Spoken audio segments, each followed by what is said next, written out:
ہم آگے چلتے ہیں اور میں اپنے مولانا اشرف صاحب سے سوال کرنا چاہوں گا کہ وفات نبوی صلی اللہ علیہ وسلم کے موقع پر ابوبکر صدیق نے صحابہ کو کیسے کنٹرول کیا؟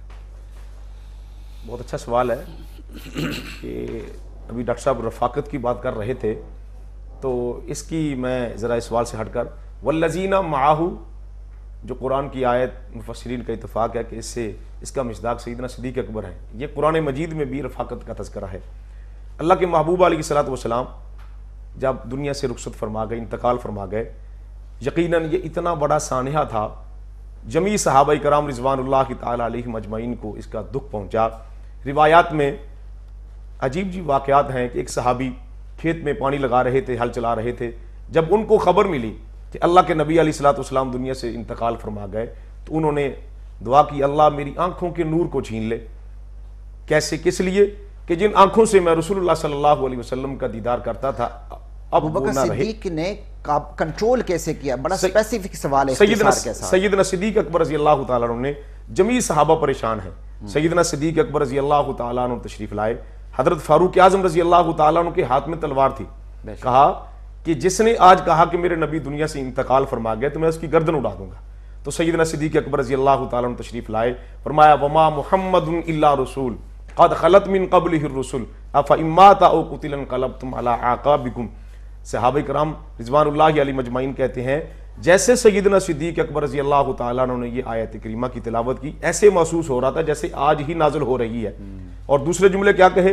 فرمایا اگر تم اللہ کی عبادت کرتے ہو، اللہ رب العزت زندہ ہے، اگر تم رسول اللہ صلی اللہ علیہ وسلم کی عبادت کرتے ہو، وہ تو دنیا سے انتقال من کان منکم یعبد محمدا فإن محمدا قد مات ومن کان یعبد اللہ فإن اللہ حی لا یموت۔ سیدنا صدیق اکبر رضی اللہ تعالیٰ عنہ کی ان جملوں سے صحابہ کرام کو ڈھارس بندھی۔ صحابہ کرام کہتے ہیں یہ آیت 12 مرتبہ ہم نے قرآن مجید میں پڑھی، لیکن سیدنا صدیق اکبر نے جب قرآن کی اس آیت کی تلاوت کی اور یہ جملے کہے من کان یعبد محمدا فإن محمدا قد مات ومن کان یعبد اللہ فإن اللہ حی لا یموت، فرماتے ہیں کہ ہمارے حوصلے بند گئے، ہماری ڈھارس بند گئی۔ ناظرین، ایسے مواقع ہوتے ہیں جب کسی شخصیت کی خوبیاں سامنے آتی ہیں، غم کا موقع ہے، انتہائی بہت بڑا سانحہ ہے، صحابہ کنٹرول میں نہیں، کنٹرول کرنے والی ذات وہ ہے جس کے بارے میں حضور نے فرمایا تھا مجھے نہ دیکھو تو پھر سیدھے ابوبکر کے پاس آنا۔ یہ ان کی خلافت کا اشارہ تھا۔ میں ڈاکٹر صاحب سے سوال کرنا چاہوں گا کہ نبی علیہ السلام فوت ہوتے ہیں، جی خلافت کے امور پہلے طے پاتے ہیں، جی جی نبی علیہ السلام کی تجہیز و تکفین بعد میں ہوتی ہے، جی آخر اس کی وجہ کیا؟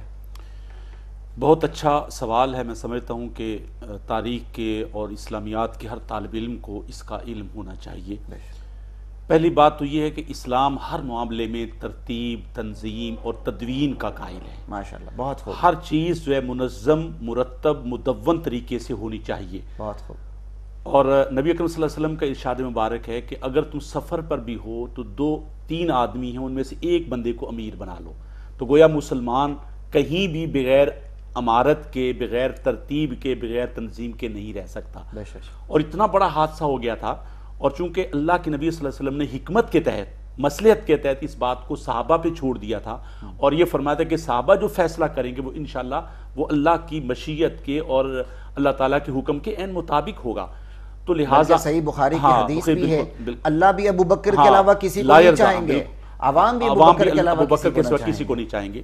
تو جس کی وجہ سے فوری طور پر یہ مسئلہ سامنے آیا، اور خاص طور پر اس میں ایمرجنسی اس وقت پیدا ہوئی کہ جب یہ پتہ چلا کہ ثقیفہ بنی ساعدہ میں انصار مدینہ کے کچھ لوگ جمع ہیں اور وہ کوشش کر رہے ہیں کہ اپنے امیر کا اعلان کر دیں۔ فوری طور پر ایمرجنسی پیدا ہوگی، اور چونکہ اسلام کا مزاج بھی یہ تھا، چنانچہ یہی وجہ ہے کہ اکابر صحابہ حضرت ابوبکر، حضرت عمر فاروق، حضرت عبیدہ بن الجراح رضی اللہ عنہم، یہ تینوں صحابہ وہاں پہنچے، اور صحابہ کرام کے ساتھ مشاورت کے بعد پھر انہوں نے وہاں پہ خلافت کا فیصلہ کیا کہ حضرت ابوبکر رضی اللہ تعالیٰ عنہ محمد صلی اللہ علیہ وسلم کے خلیفہ اول ہوں گے، اور یہ مزاج اسلام کے عین مطابق تھا۔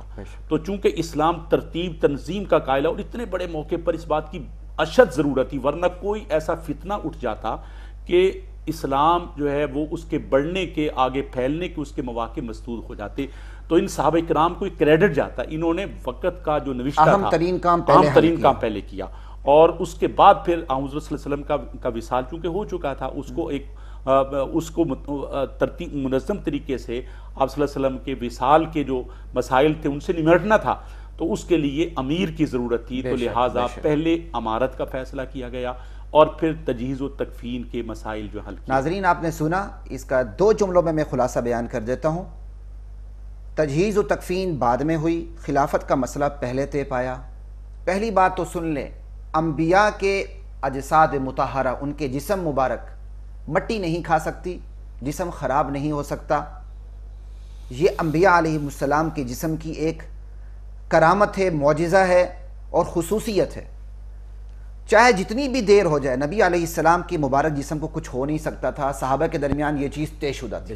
پہلی بات. دوسری بات، نبی علیہ السلام کی تجہیز و تکفین ایک بہت بڑا مسئلہ تھا، اور اس مسئلے کے لیے ضروری تھا کہ یہ سارے مسائل خلافت کے سائے میں حل ہوں.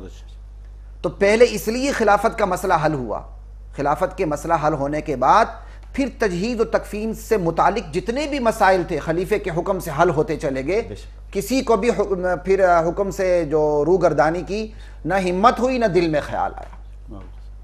الاہم فالاہم کے تحت یہ امور سارے سر انجام دیے گئے.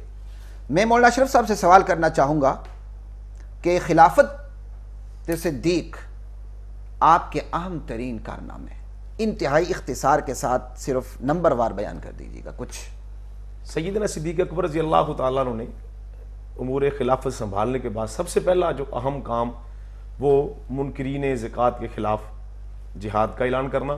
بہت اور اللہ کے محبوب علیہ الصلوۃ والسلام نے جو آخری ایام میں، علالت کے ایام میں ایک لشکر کی روانگی کی، لشکر اسامہ کا حکم دیا تھا، تو سیدنا صدیق اکبر رضی اللہ تعالیٰ عنہ نے پہلے تو اس کی روانگی کا اعلان کیا. اور سیدنا اسامہ رضی اللہ تعالیٰ عنہ جو اس وقت 19 اور 20 سال کے جوان تھے، تو بعض نے اعتراض بھی کیا کہ نوجوان ہے. تو سیدنا صدیق اکبر رضی اللہ تعالیٰ عنہ نے فرمایا کہ جو حضور علیہ الصلوۃ والسلام کی ترتیب ہے، جو انتخاب اللہ کے نبی علیہ الصلوۃ والسلام کا ہے، اور دوسرا سیدنا صدیق اکبر نے منکرین زکوٰۃ کے خلاف جو جہاد کا اعلان کیا، یہاں تک کیا اللہ کے نبی علیہ الصلوۃ والسلام کے دور میں جو جانور کی رسی زکوٰۃ میں دیتا تھا، اگر آج وہ انکار کرے گا تو اس کے خلاف بھی جہاد ہوگا. اور اسی بات پہ سیدنا فاروق اعظم رضی اللہ تعالیٰ عنہ اور دیگر صحابہ انہوں نے کہا ابھی حالات کچھ کنٹرول میں نہیں.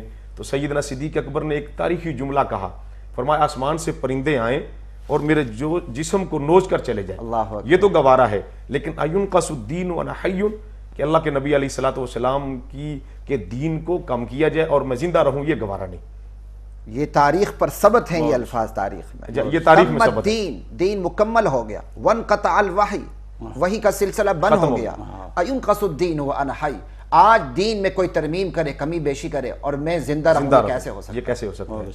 اسی طرح سیدنا صدیق اکبر رضی اللہ تعالیٰ عنہ کی خلافت پر جمیع صحابہ کا اتفاق، آپ کی امامت پر جمیع صحابہ کا اتفاق، یہ سیدنا صدیق اکبر کے کارناموں میں یہ بھی ایک کارنامہ شمار کیا جا سکتا ہے ماشاءاللہ. اور اسی طرح سیدنا صدیق اکبر رضی اللہ تعالیٰ عنہ نے جس احسن انداز میں خلافت کے امور کو نبھایا اور رات کو مساکین کی، غرباء کی جس طرح خبر گیری کی، یہ سیدنا صدیق اکبر کے کارناموں میں یہ بھی ایک کارنامہ شمار کیا جا سکتا ہے. ناظرین ایک بریک لیتے ہیں، ہمارے ساتھ رہیے گا.